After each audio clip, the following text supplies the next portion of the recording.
las muertes ocurridas en aquel suceso? Soy inocente. Según Carlos Basombrío, esos disparos que asesinaron a larga distancia a los policías fueron efectuados por francotiradores apostados en las alturas de los cerros.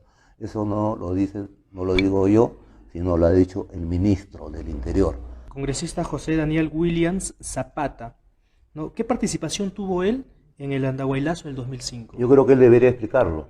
Mayor Antauro Humala, prensa extranjera hace mención ante esta crisis política peruana que al parecer habría una colusión entre el Poder Judicial, algunas instituciones del Estado y los medios de comunicación. ¿Piensa lo mismo? Para mí, ¿Elecciones 2026? ¿Por qué cree usted que lo consideran una amenaza en el tablero político? bueno, habría que preguntar quiénes son los que me consideran una amenaza. Y ellos, que son el cuarto poder, pero también putrefactos y son los principales culpables de la crisis que estamos viendo, obviamente me consideran una amenaza. Y está bien que lo consideren así, porque nosotros los vamos a desaparecer del mapa.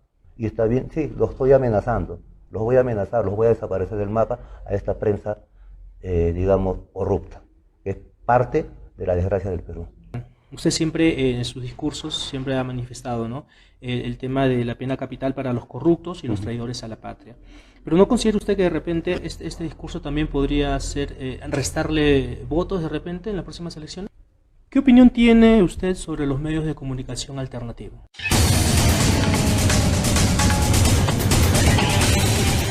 Un saludo para todos los seguidores de la Red Nacional de Prensa de Provincias. Nos encontramos en la ciudad de Abancay, departamento de Apurímac. El día de hoy hemos podido entrevistar a uno de los actores políticos más polémicos de la coyuntura actual, quien asegura refundaría una segunda república reafirmándose en la Constitución del 79. Estamos hablando del ex mayor del ejército peruano, Antauro Humala Tasso. Hemos estado tras esta entrevista por más de 5 días, insistiendo hasta que por fin pudimos acceder a esta entrevista. Porque mientras otros medios de comunicación nos critican, nosotros seguimos trabajando buscando la información de primera mano desde la misma fuente. Nosotros somos prensa alternativa, nosotros somos la prensa del pueblo. Engibel Díaz Y José Luis Manrique.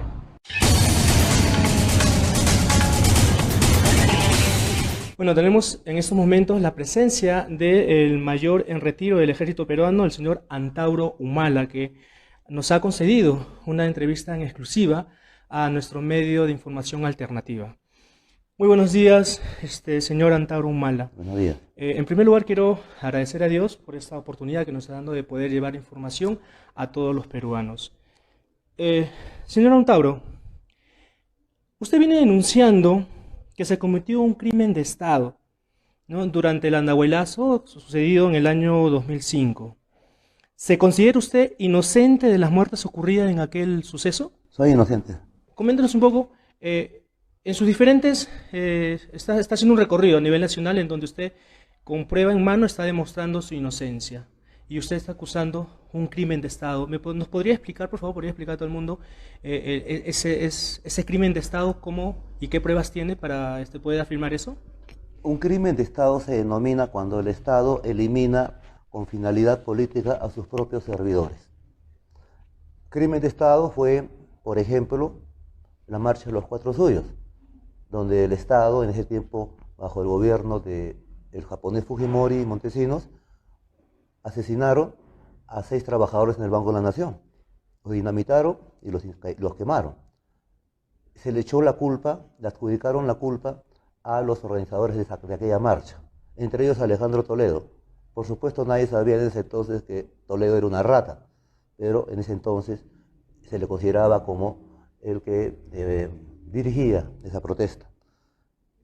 Ante la acusación que se le imputa, huye a Argentina, hay que acordarnos, y recién regresa cuando cae la dictadura 6 meses después, a consecuencia del Locumbazo. Y ahí se descubre en el gobierno de transición de Paniagua que los verdaderos asesinos no eran los organizadores de la marcha, sino los mismos gobernantes, en ese tiempo Fujimori y Montesinos, y la cúpula militar, que dispusieron que el SIN eliminara a esos trabajadores. Eso es un crimen de Estado típico. No es descabellado en nuestra historia, sucede. Y ¿Y qué fue ese lo que...? mismo crimen de Estado, o bueno, hay otro crimen de Estado 5 años después en Andahuayla, en el cual el Estado, por vía de, yo sostengo, ha tenido que haber un conducto regular por vía de presidente, premier, que en ese tiempo era Ferrero Costa, si no me equivoco, ministro de Defensa, que en ese tiempo era el general en retiro Quiabra, que ahora creo que es congresista, y el jefe de la Brigada de Fuerzas Especiales, que era Otto Gibovich.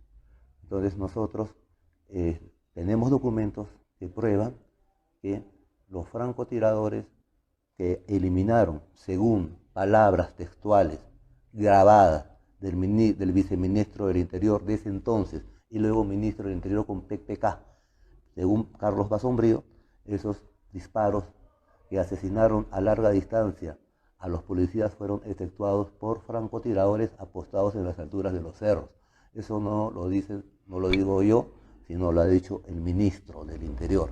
Obviamente coincide con mi palabra, con nuestra percepción, con nuestra declaración ante los jueces.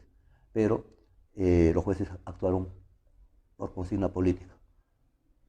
Entonces, para nosotros está clarísimo que los disparos vinieron, como dice Basombrío, de los cerros.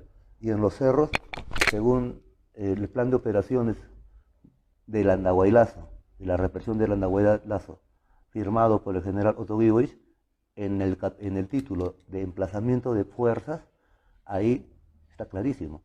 La patrulla de francotiradores, o el grupo número 1 de francotiradores, se apostó en las laderas del Cerro Guaybaca.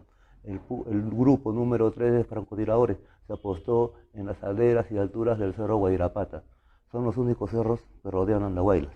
A esos tenía que referirse ¿Y los disparos el ministro. llegaron de ese lugar? Sí, tal como lo dice el ministro del Interior de ese entonces, que es Carlos Basombrío, y tal como nosotros lo dijimos ante los jueces. Carlos Basombrío Iglesias, en un video audio expuesto en el cuartel del Escuadrón Verde en Lima por el aniversario de ese escuadrón, él hace un discurso.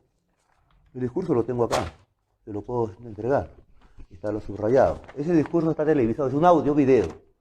¿Y qué pasa? En el minuto 3 y segundo 8 de ese video, de este discurso que está en audio-video, él dice lo siguiente refiriéndose a la muerte de los policías. Fueron asesinados por disparos a sangre fría desde las alturas de los cerros. Los únicos cerros que rodean Andahuayla son el Guayhuaca y el Guarapata. Yo lo dejo. Y acá, este es el plan de operaciones del señor. El plan de operaciones remite el informe final de operaciones en apoyo al COSA Andahuaylas, de fecha 17 de enero de 2005 y suscrito por el general Otto Gibovich Arteaga. Acá está su firma. Otto Gibovich Arteaga. Este es un documento oficial, entonces. Sí, oficial. Son oficiales. Me llegó por amistades y por solidaridad del ejército. Es de fecha 17 de enero de 2005. ¿No? Y acá tenemos, ¿no?, de fecha 17 de enero de 2005. Y acá tenemos, ¿no? Entonces, quisiera mostrarle acá en este plan de operaciones, ellos ponen cómo se distribuyen las fuerzas que reprimieron. Entonces, acá, por ejemplo, dice, al llegar a pendiente sur de Cerro Hueca, el equipo ocupó una posición aproximada de 400 metros de la comisaría en esta misión de reconocimiento, observación e información. El grupo número 1 de francotiradores, sección de francotiradores. El batallón de comandos organizó 6 grupos de apoyo a las patrullas en misión de reconocimiento. Grupo 1 de francotiradores, sección de francotiradores. Se apostaron Cerro Guayhuaca y aquí creo que el número 3 figura Cerro Guayrapata, por acá. Entonces, ahora, estas anotaciones que están manuscritas son hechas, bueno, en la cárcel por mí cuando me llegó el documento en que yo pongo mis observaciones. Pero este documento nunca se mostró a la fiscalía. Nunca se demostró a la fiscalía. Nunca se escondió a la fiscalía. Nunca se le mostró. Y en este documento establece claramente que los francotiradores están en las alturas de los cerros y el ministro Basombrío reconoce lo mismo. Ellos pensaban, el ministro Basombrío, ¿no?, él dice hace coincidir su declaración con lo que está en este plan de operaciones. Ahora, Asimismo, mi sentencia es coautor, es homicidio simple, coautor en homicidio simple, coautor. Entonces yo le he preguntado a los jueces, yo soy coautor, ¿quiénes son mis coautores? Soy coautor con varios. Y le he pedido nombres y apellidos y nunca me los han dado porque no existen. Todos los reservistas que fueron acusados por homicidio, más mi persona, bueno, solamente yo fui condenado, todos los reservistas fueron absueltos, porque demostraron que estaba...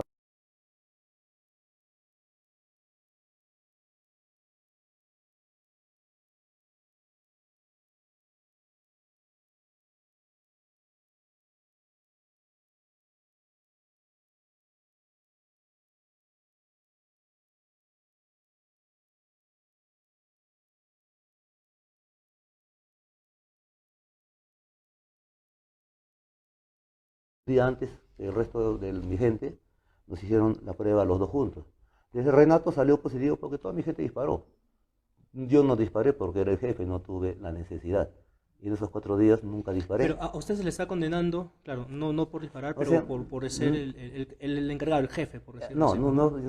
Bueno, en la primera parte del juicio es como usted dice, me condenaron a 25 años por autoría mediata. O sea, sabían que yo no disparé, porque estoy negativo, pero yo, como él es jefe, como usted dice, mis subordinados dispararon bajo mis órdenes, entonces yo soy también coautor. No, a mí me pusieron autoría mediata en homicidio simple, en homicidio calificado. Y los dos autores mediatos eran Tito Palomino, un reservista X, y el famoso Centinela, que resultó ser un agente del Servicio de Inteligencia.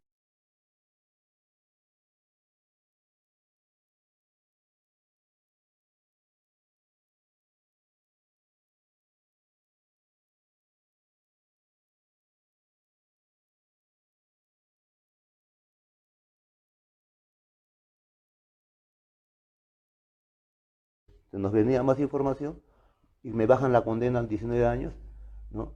Me cambian autoría, me ponen coautoría en homicidio simple con esos dos mismos.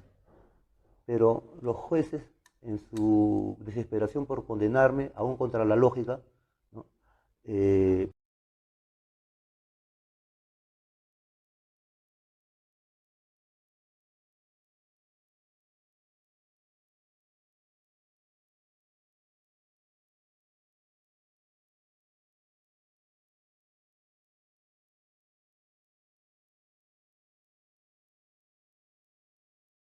Esto como tentativa de homicidio. En ese Entonces caso. lo condenaron por tentativa, ya no por homicidio. Este fue absuelto de homicidio, era inocente de homicidio. Y el otro reservista llamado Tito Palomino demostró con un video de un celular X que él estaba en otra barricada al momento de los hechos. Fue absuelto. Entonces, eso se le pasó a los jueces, se le pasó al fiscal y también se le pasó a mis abogados. Recién cuando me quiero pagar mi reparación civil, mi abogada me dice, le digo, ¿con quién tengo que pagar mi reparación civil? Porque soy coautor de homicidio simple. Dame los nombres y apellidos de los otros coautores para ponernos de acuerdo y pagar entre todos la reparación civil, por lo menos al Estado. Y viene la doctora y me dice, todos tus coautores en homicidio han sido declarados inocentes, absueltos. Entonces yo estaba coautor en solitario, coautor sin Y eso no coautores. tiene lógica, pues, ¿no? Coautor con inocentes. No, obviamente que no tiene lógica, así de cantinflesca, y así estoy. Y O sea, ¿usted encima, cree que todo este juicio que le han hecho es más que todo político? político. Entonces, resulta en conclusión, yo soy, para el Estado peruano, para los tribunales peruanos, el asesino de 4 policías por haber disparado, el autor de los 6 disparos que mataron a esos 4 policías, disparos que fueron hechos desde las alturas de los cerros, a larga distancia, yo estaba al frente, y encima, soy el único que no disparé. O sea, coautor en solitario, siendo el único que no disparé, y soy el homicida de 4 policías con 6 disparos por la espalda. Esa es la sentencia. Y por eso he soportado esta cárcel. Entonces, obviamente, eso se llama un crimen de Estado, ¿no? Y tengo las herramientas, las pruebas que son del mismo ejército peruano, ¿no? Y no solo estas, tengo más. Entonces, esto es gravísimo. Esto es gravísimo porque involucra a un expresidente, ya no por ladrón, sino por crimen de Estado de lesa humanidad, ¿no? Involucra a un ministro, a un premier que es Ferrero, involucra a un ministro de Defensa que es Roberto Quiabra, involucra a un comandante general de entonces, que era Muñoz, y involucra al general Guibovich, ¿no? Que hace este informe donde admite, ¿no?, la ubicación de los francotiradores, e involucra también al general Wheeler, porque él está nombrado ahí. Está nombrado ahí, ¿no? Y es más, este documento es fechado 17 de enero. El 17 de enero, el que lo firma el general Guibovich ya no era jefe de la Brigada de Fuerzas Especiales. Él ya estaba cambiado de colocación en el cuartel general del Ejército. O sea, él usurpa este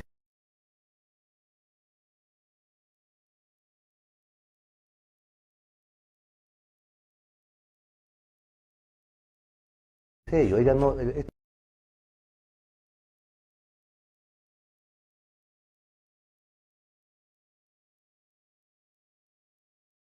ese de acá dice comandante general de la brigada. Él ya no tenía, ese 17 de enero ya no tenía este puesto. Él fue cambiado después del andahuelazo, el 5 de enero, al cuartel general de ejército. Entonces acá también hay, como hay un término en derecho que le dicen falsedad ideológica. Este es un delito, porque han engañado a la fiscalía. Le han hecho hacer una tesis del delito falsa y la han inducido al error. Mayor, sí. Mayor Antauro Mola, en el hipotético caso que se archivaría su denuncia por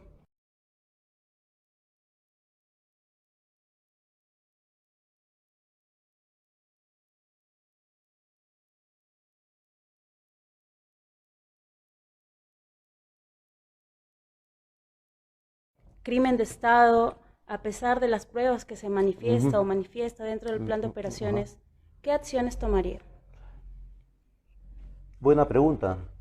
Bueno, yo creo que corresponde una demanda al Estado, no solo mía, también de los deudos de los policías muertos, porque esos deudos deben ser compensados con una indemnización por el Estado criminal. Esos son los deudos de las víctimas de un crimen de Estado. Eso es casi lesa humanidad. Y ahí involucra a un expresidente y una serie de personajes que aún tienen vigencia política. O sea, el andahuelazo sigue vigente. Hablando de vigencia política, ya que estamos tocando este tema, y acaba de mencionar usted un nombre importante, por lo menos en la coyuntura política de hoy, porque estamos hablando que esta persona es el nuevo presidente del Congreso de la República. Estamos hablando del congresista José Daniel Williams Zapata, ¿no? ¿Qué participación tuvo él en el andahuaylazo del 2005? Yo creo que él debería explicarlo, pero acá tenemos algunos indicios en este documento del usurpador de funciones Otto Guibovich, que firma como comandante general de la brigada cuando ya no lo era, ¿no? Y aquí, él, en la relación con Guibovich, ¿no?, él pone, es una copia fiel, ¿no?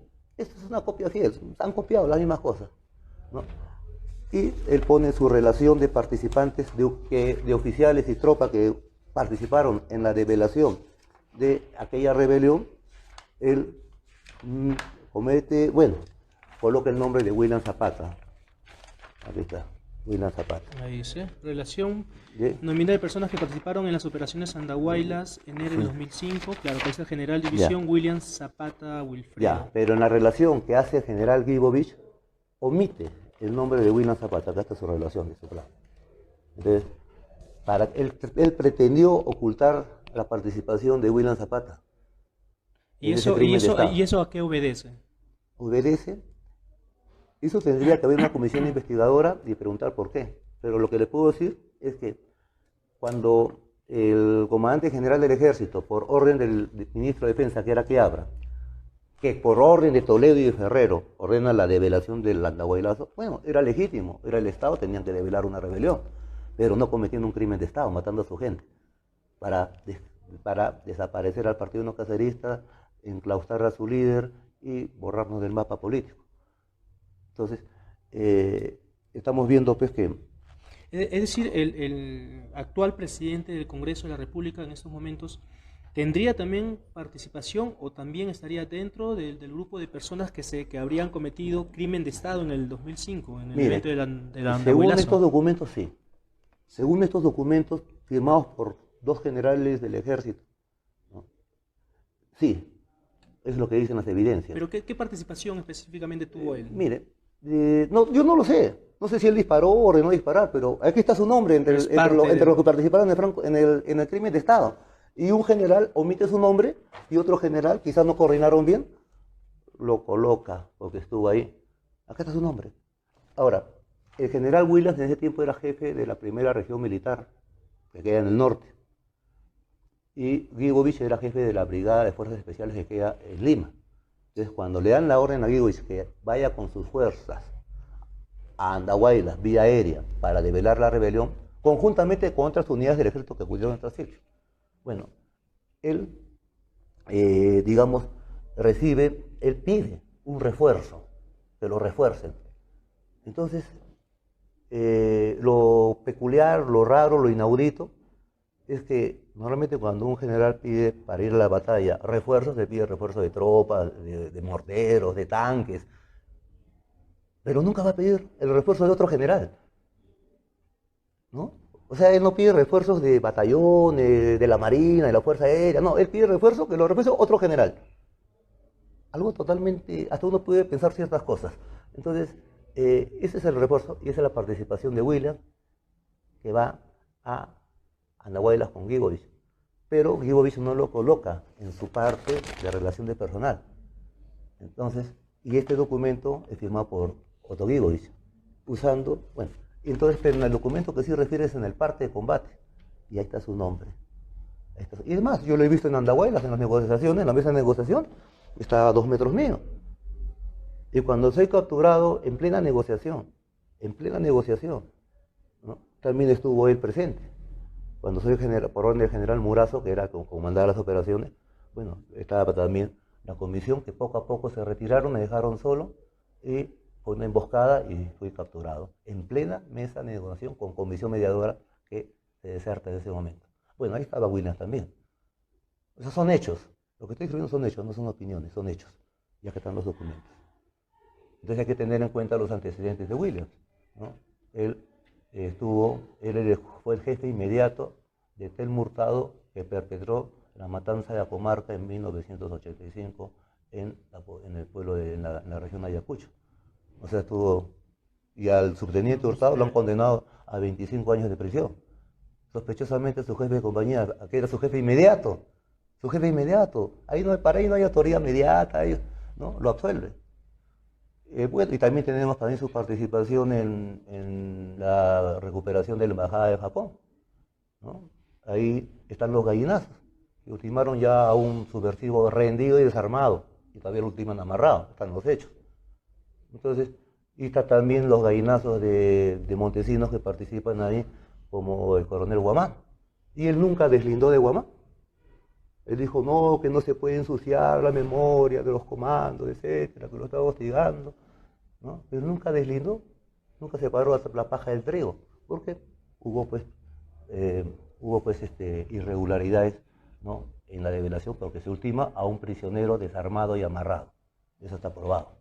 Y de eso no se investigó más, se ha tapado. Entonces hay que tener en cuenta que la embajada de Japón fue, digamos, fue para ellos, para el fujimorismo fue su batalla, fue su caballito de batalla para contrarrestar el desenlace que no fue positivo del CENEPA.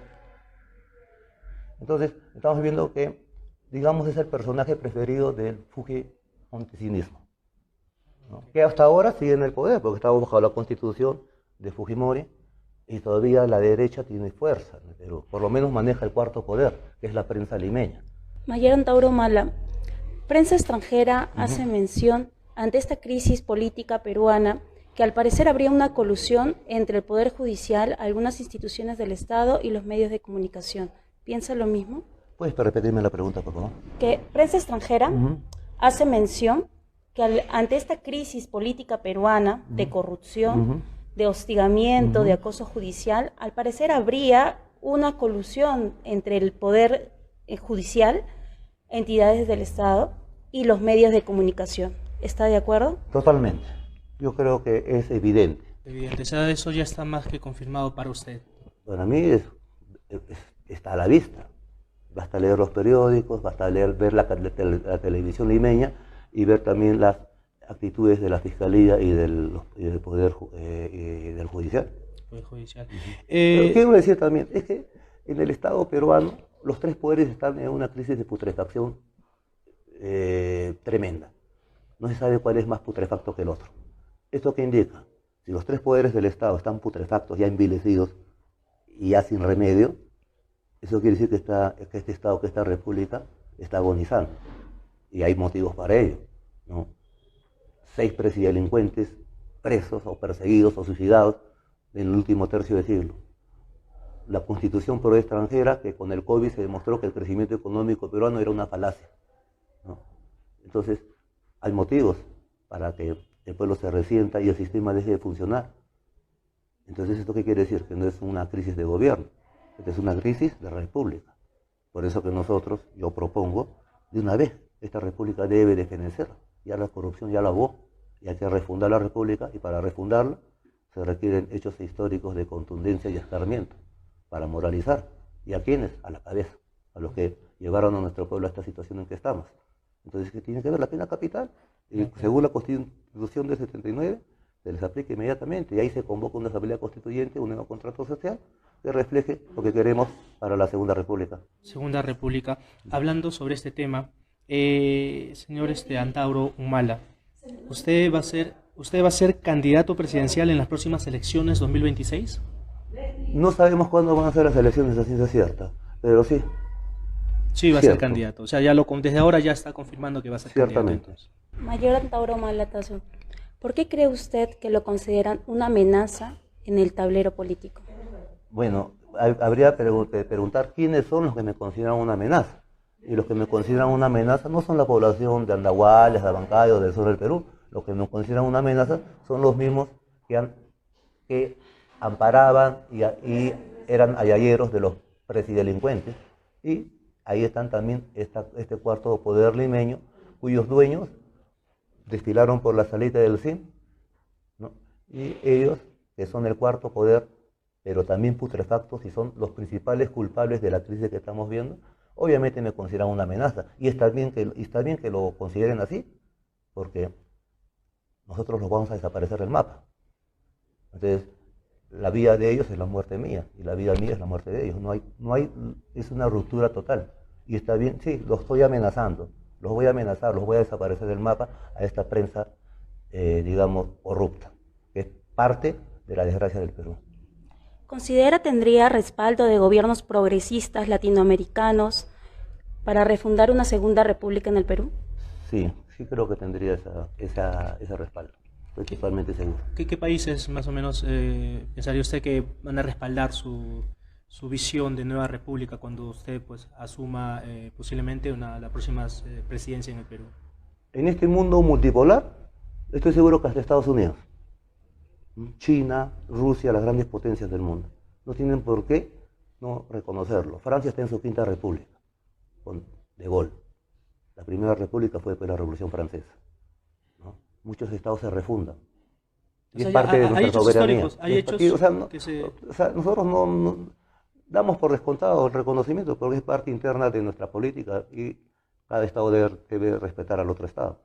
¿Usted cree que el Congreso de la República está buscando la forma de evitar su candidatura a la presidencia? Porque estamos viendo que están armando un proyecto de ley para, en este caso, para que los sentenciados a homicidios no puedan participar en las elecciones, y ahora vemos que curiosamente nosotros sabemos que en política nada es casualidad. ¿Cree que todo eso es parte de repente de querer evitar su candidatura?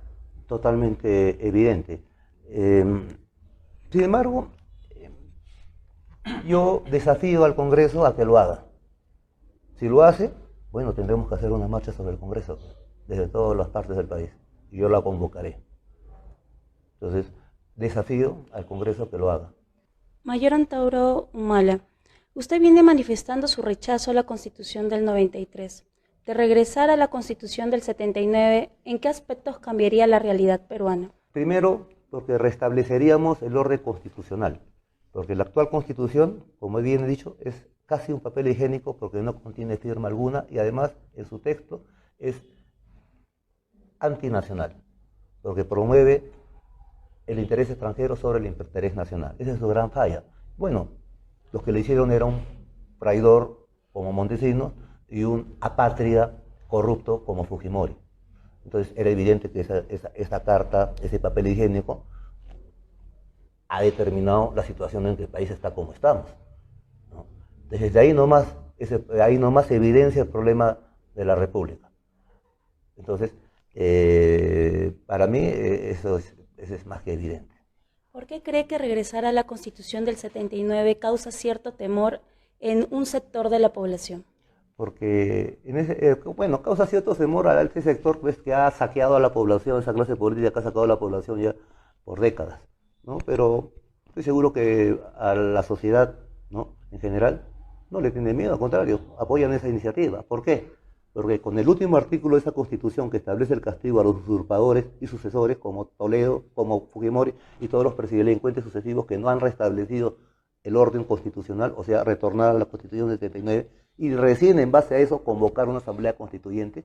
Bueno, todos esos presidentes tendrán que ser, según es, por haber traicionado a la nación, no, la bajato, el saqueo que han hecho, etcétera, ¿no?, la pena capital. Eso está escrito, es simple de entender. Hablando de ese tema de la quema de la pena capital, usted siempre en sus discursos siempre ha manifestado, ¿no?, el tema de la pena capital para los corruptos y los traidores a la patria. Pero ¿no considera usted que de repente este discurso también podría ser restarle votos de repente en las próximas elecciones? Mire, yo no actúo por caerle bien a la gente, sino por lo que considero correcto. Si lo que considero correcto es popular, no lo sé. Ese es secundario para mí. Pero le puedo decir que la pena capital es muy popular. Y está en la idiosincrasia peruana desde la época de los incas. Amazúa, Mayuya, Maqueya. Entonces, para mí, el pueblo peruano sí quiere ver a estos presidelincuentes fusilados. Porque es una manera de catarsis, es una manera de decirle a la población: señores, este cambio republicano es en serio. Y este es un escarmiento histórico. Porque estos son los criminales que han podrido al país, y es la cabeza la culpable. No podemos exigir ser drásticos con la población que ha sido empujada al delito por culpa de estos criminales. Mayor Antauro Humala, hay un sector de la población que se pregunta que su persona de asumir la presidencia en las próximas elecciones daría un gobierno que sería una dictadura militar. Y si usted acabaría con la delincuencia, la corrupción y la pobreza en el Perú. Mire, yo soy militar retirado, soy civil ahorita, tengo DNI, es más, dirijo un periódico. Entonces no sé de dónde sacan dictadura militar, porque si hubiera un gobierno nuestro, un gabinete nuestro, seguramente habrían de todas las profesiones. Hay un militar retirado, si se hace un militar en actividad, también habría otro militar más, pero todo sería mayoritariamente civil. Para nosotros no sería una dictadura militar, le aseguro, ¿no? Pero dada la situación en que vivimos, en esta nueva gubernamental, en este nuevo gobierno, en esta nueva república, para nosotros la situación es, hay un factor que tiene que regir también la política gubernamental, que es el ambientalismo, la ecología. O sea, yo he salido después de casi 18 años y he visto Lima parecía Matrix, ¿no? La cuestión ha empeorado tremendamente. Hay una sobrepoblación, hay una concentración, un centralismo tremendo, más desocupación, más delincuencia. O sea, las banderas del andahuelazo siguen vigentes. Para terminar ya la entrevista, Mayor Antauro, ¿qué opinión tiene usted sobre los medios de comunicación alternativos?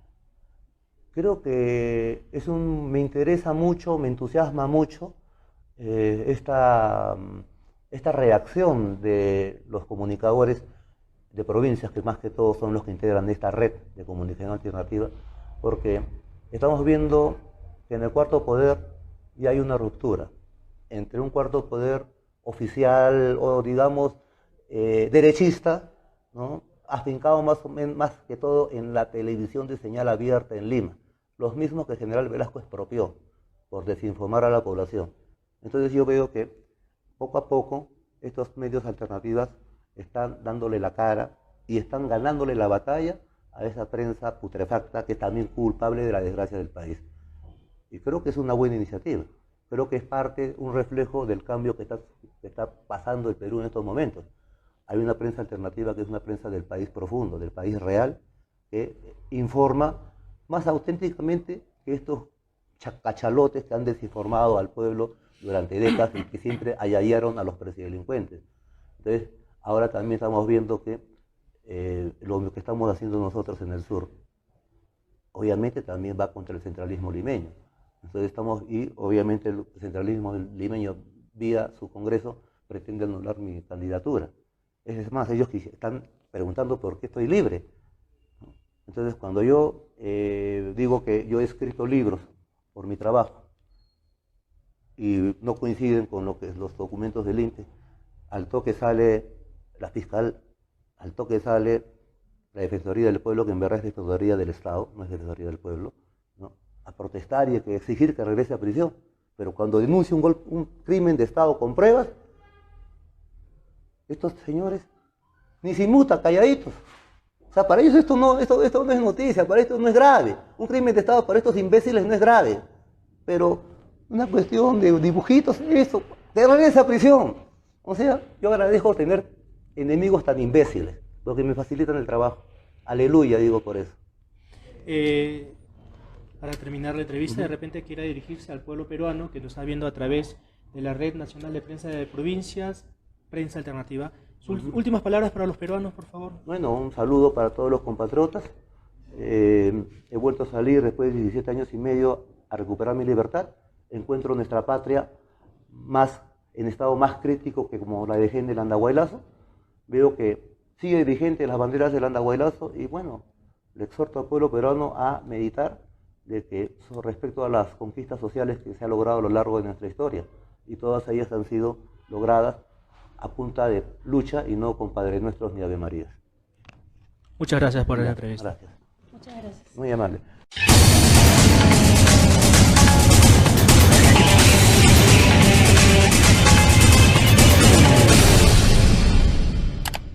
Usted viene denunciando que se cometió un crimen de Estado, ¿no?, durante el Andahuaylazo sucedido en el año 2005.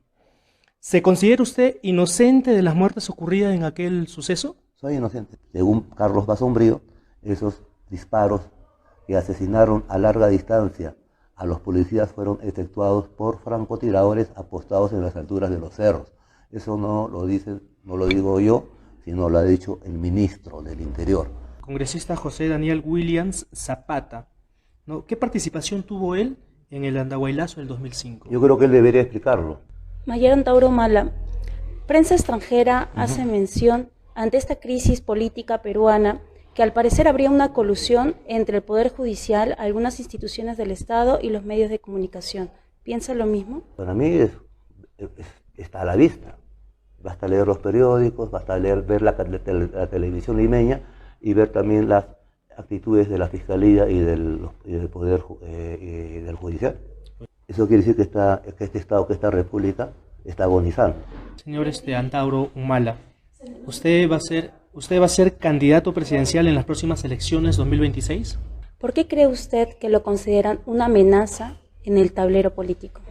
Bueno, habría que preguntar quiénes son los que me consideran una amenaza. Y ellos, que son el cuarto poder, pero también putrefactos y son los principales culpables de la crisis que estamos viendo, obviamente me consideran una amenaza. Y está bien que lo consideren así, porque nosotros los vamos a desaparecer del mapa. Y está bien, sí, los estoy amenazando, los voy a amenazar, los voy a desaparecer del mapa a esta prensa, digamos, corrupta, que es parte de la desgracia del Perú. Usted siempre en sus discursos siempre ha manifestado, ¿no?, el tema de la pena capital para los corruptos y los traidores a la patria. Pero ¿no considera usted que de repente este discurso también podría restarle votos de repente en las próximas elecciones? ¿Qué opinión tiene usted sobre los medios de comunicación alternativos?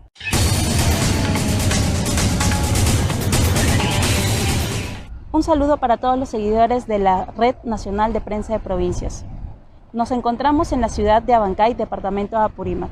El día de hoy hemos podido entrevistar a uno de los actores políticos más polémicos de la coyuntura actual, quien asegura refundaría una segunda república reafirmándose en la Constitución del 79. Estamos hablando del ex mayor del ejército peruano, Antauro Humala Tazo. Hemos estado tras esta entrevista por más de 5 días insistiendo hasta que por fin pudimos acceder a esta entrevista.